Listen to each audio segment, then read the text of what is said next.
Boa tarde, pessoal do sétimo ano. Gente, o tema aí da semana 4, né, do PET 6, vem trazer uma revisão de todo o processo da colonização do Brasil que vocês já estudaram. Por exemplo, nós já estudamos a organização política da colonização, que foi a partir aí, né, de 1534. Na verdade, começou com a chegada de Martim Afonso de Souza em 1532, com a expedição colonizadora. Aí ele vai fundar a primeira vila, né, a vila de São Vicente, e a partir daí Portugal vai dividir o Brasil nas capitanias hereditárias, né?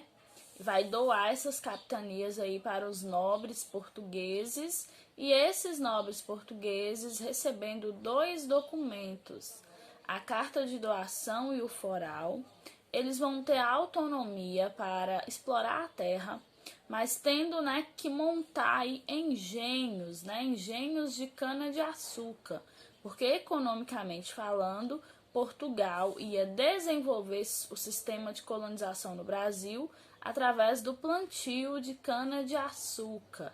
Então foi plantado, né, nessas capitanias a cana-de-açúcar. Nós já falamos que o sistema de capitanias hereditárias foi um sistema que fracassou. Só duas capitanias hereditárias que vão prosperar, apenas Pernambuco e São Vicente. Por uma série de motivos, a maioria não prosperou.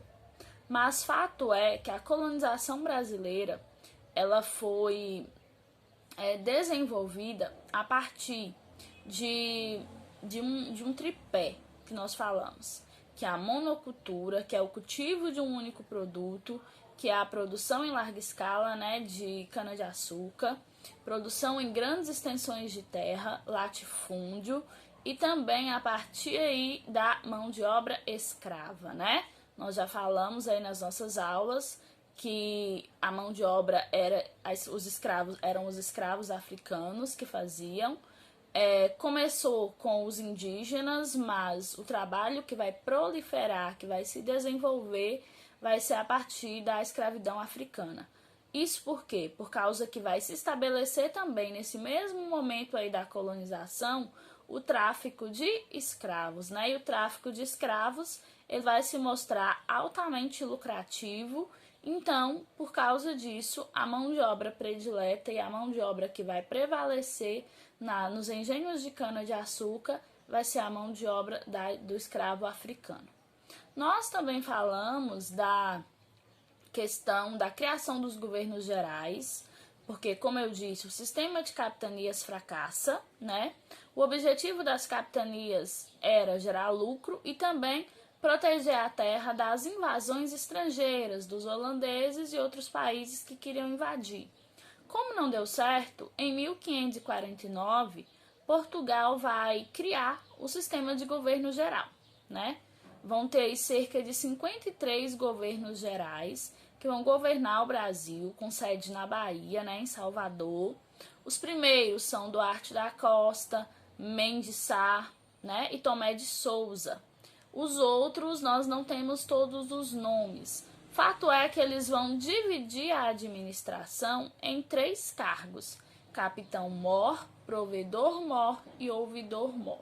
O capitão-mor é o que cuida da segurança, o provedor-mor é o que cuida da questão econômica e do abastecimento de alimentos, e o ouvidor-mor é aquele que cuida das leis, da justiça, da cobrança de impostos.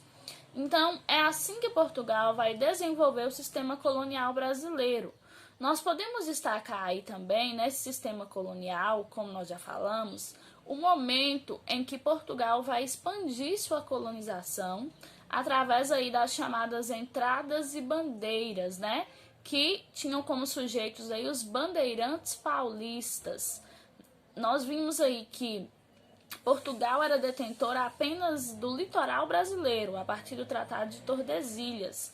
Mas como a Espanha vai encontrar ouro rapidamente lá nas regiões dos antigos impérios Inca, Azteca, a Espanha não vai fazer questão do restante do território brasileiro.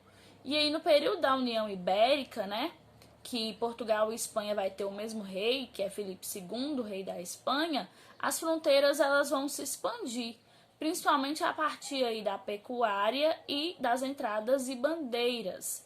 E é nesse movimento de entradas e bandeiras que vai ser descoberto aí também em Goiás e em Minas Gerais o tão sonhado ouro, né, que os portugueses tanto queriam.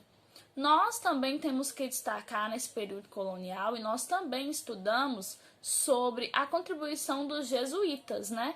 Desde o início da colonização, aí, os jesuítas, né, os padres da Companhia de Jesus, eles vêm para o Brasil, até porque um dos motivos das viagens marítimas lá dos séculos XV e XVI, um dos objetivos era a cristianização, ou seja, converter os povos encontrados à fé católica, já que na Europa estava ocorrendo a reforma protestante e o catolicismo estava perdendo terreno.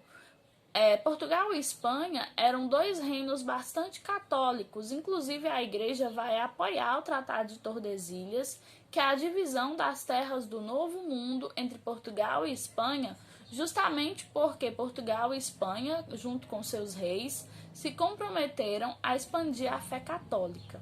Então nós não podemos entender a colonização brasileira sem entender a ação dos jesuítas, porque esses jesuítas, eles que vão fazer contato direto com o índio, vão aculturar esses índios, né?